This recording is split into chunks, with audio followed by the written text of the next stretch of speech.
In this lesson, we will be solving quadratic equations by factoring. And this is part one because this is broken up into two separate lessons. This first lesson introduces the idea of quadratic equations and how to solve by factoring. And then the second lesson continues on with similar problems that are slightly more advanced. First of all, let's talk about what a quadratic equation is. A quadratic equation, one way to look at it is that it is an equation that can be written in the form ax squared plus bx plus c equals 0. A, b, and c are numbers that we would usually find inside of a trinomial. The x squared and the x, that's where the variables are. And usually we identify the quadratic equation as being an equation that has a highest variable exponent of 2. So you can see right here, that's the power of 2. And so if you had something that was x squared at the highest, you tend to look at that as a quadratic equation. And there are other guidelines, but as we look at problems, that's probably what we'll take a look for. So if you look in our first example, x squared plus 5x plus 6 equals 0. This is a quadratic equation with x squared as being the highest. X squared minus 25 equals 0. This is also a quadratic equation. You might notice that this one doesn't have what we call an x term, but that's okay as long as it has x squared or y squared or some other variable squared. That is enough for us. And then on the third example, there are quite a few terms. 2x squared plus 6x plus 10 equals x squared plus 2. The right side is not 0, but I noticed that at the highest power, I have a power of 2, and that tends to lead me to believe I'm working with a quadratic equation. So as you see problems in this class, that will basically be true. So as you see x squared, you're thinking, okay, quadratic. So the process we're going to use to solve quadratic equations in this lesson is called the zero factor theorem. And this is totally based off of all of those factoring techniques that we've learned up to this point. And what this says is that if factors multiply to give you 0, then we can create new equations by setting each factor equal to 0. So the first factor of a is set to 0, and the factor of b is also set to 0, creating smaller equations that are easier to solve. Now, this theorem to me is based off of pretty straightforward multiplication facts or times table facts from second grade.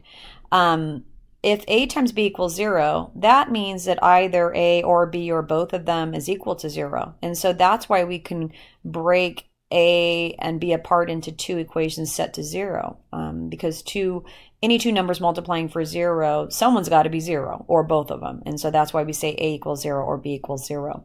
So let's use this idea to solve some quadratic equations, starting with x squared plus 5x equals 0. So with the zero factor theorem, the first thing we want to have in place is a 0, which we have, but we also need to make sure that the other side, whether it's left or right, is factored. Notice that we have a trinomial x squared plus 5x plus 6. This starts with a 1. That means we can use the factor pair shortcut for factoring. Okay, and what I need is two numbers that multiply to give me 6 and add to give me 5, and that would be 2 and 3. So remember how this works. For x squared, I'll say x and x, and then I'm going to say plus 2 and plus 3. Now I have my factors. 0 on the right, factors on the left, zero factor theorem. Now, according to the zero factor theorem, once I have my factors, if you go back up, you can see here a times b is 0. Then I'm going to set a equal to 0 and b equal to 0 to get equations that are smaller and easier to solve. So that's going to say then take x plus 2 and set it to 0, or get a second solution by setting x plus 3 equal to 0. So if we solve these, for x, we're going to be able to get our solutions. So how do I undo an adding 2? I subtract it. So x is negative 2. Or we could say that a second solution will come from x equals negative 3. So these are the two solutions. So for zero factor theorem, we set one side to 0. If it's not already set to 0, we factor the other side, make smaller equations, and then solve. So if we look at the next example, I see I have x squared minus 25 equal to 0. This has the 0 on the right, which I need. Now I need to factor. This is a difference of two squares. Okay, we square x to get x squared, and we square 5 to get 25. and then we'll do minus and plus. Remember, it's one of each. And then we're going to create smaller equations by taking one factor and setting it to 0, and then the other factor and setting it to 0. And then from here, we can solve. I would add 5 to get x by itself, so x equals 5. Or in this case, subtract 5 to get x by itself, and that would give me x equals negative 5. So this is basically how the zero factor theorem works. And in this lesson, this is a process we're practicing. There are other ways to solve quadratic equations, including the completing the square and the quadratic formula, but that is not what we are doing in this lesson. So we will be factoring. So let's look at some other examples here. Notice in this case that we have 0 on one side, but we already have factors on this side. So we don't need to factor them. We already have factors. Each factor creates its own equation by getting set equal to 0. And then we're just going to isolate x. So I will add 4 to get x equals 4 here, and I will subtract 5 to get x equals negative 5, and those are my two solutions. Notice in the next one, I have 0, and I already have factors. Sometimes they start off with factors. That is great. I can create new equations by setting each of these factors equal to 0.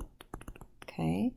And sometimes we get problems like this where we will subtract, for instance, get negative 4, and we can finish by dividing by 2 and we get even division, so x is negative 2.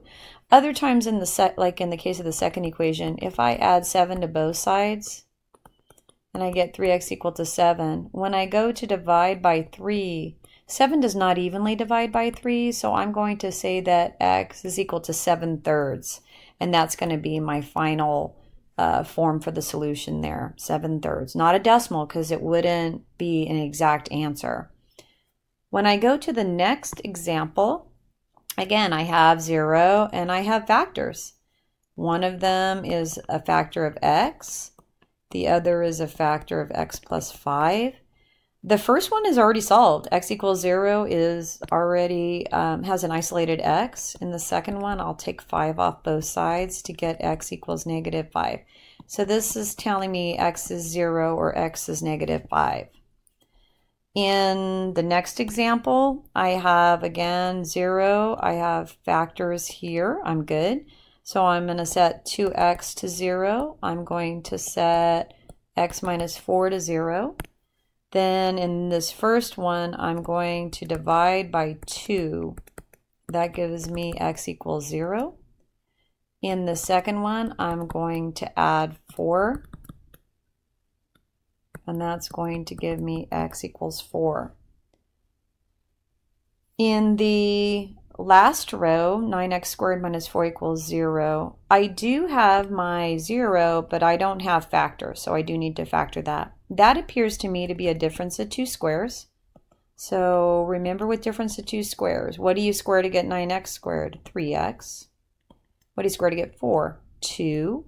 And then 1 minus 1 plus. Now I'm going to create equations by setting 3x minus 2 to 0, and then 3x plus 2 to 0. And this is kind of like earlier when I was saying sometimes you will have fraction answers. 3x is equal to 2, and then divide by 3 on both sides, and x equals 2/3 is going to be one of them.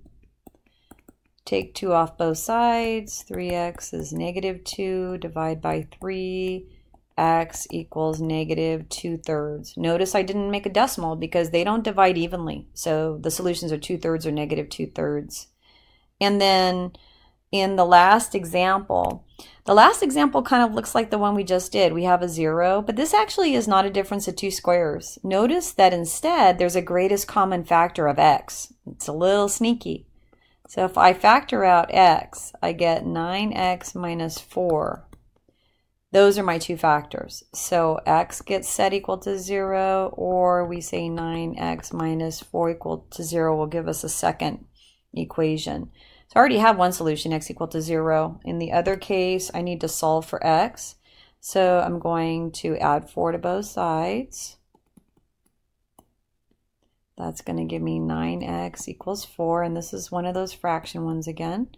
X is equal to 4/9. So one of my solutions is 4/9, the other is 0. My 9 isn't that great. There we go, a little bit better. Let's look at 2 more examples just to make sure we get the idea down. In the first case there, I have 5x squared minus 24x minus 36. I see I have my 0, but what I don't have is I don't have factors. And notice this, 5 and negative 36. Those are pretty big numbers. And I am going to have to factor by grouping because I don't have a 1 starting here. So I'm going to say 5 times negative 36. 5 times negative 36, and that's going to give me, with my calculator, negative 180. And then remember, negative 1 times 180, negative 2 times 90, negative 3 times 60, negative 4 times 45, negative 5 times 36, negative 6 times 30, and negative 6 plus 30 is 24. But I need negative 24, so I'm going to change the signs. Remember how that works? Okay. So what I need to do is I need to get the factors here.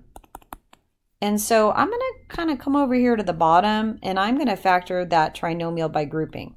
So 5x squared plus 6x minus 30x minus 36. So I'm factoring this by grouping, because I need to get my factors. So I'm going to say x, 5x plus 6. Here I have a 6 in common and a minus there. So I'm going to do minus 6, and I'll say 5x plus 6. This is telling me that I'm going to end up with 5x plus 6 and x minus 6 for my factors up here. So I'm coming back up and saying, oh, this is 5x plus 6. This is x minus 6. And now I can, whoops, sorry, that's kind of messy. Let me get rid of that. This is telling me that I can continue solving now. This one will be 5x plus 6 is 0. This will be x minus 6 is 0. And as I continue, I'm going to subtract 6 off to get 5x equals negative 6. Divide by 5, x is negative 6/5, or on this one, add 6 to both sides, x equals 6. So that, there's kind of some work I did off to the side here. That would give me the solutions.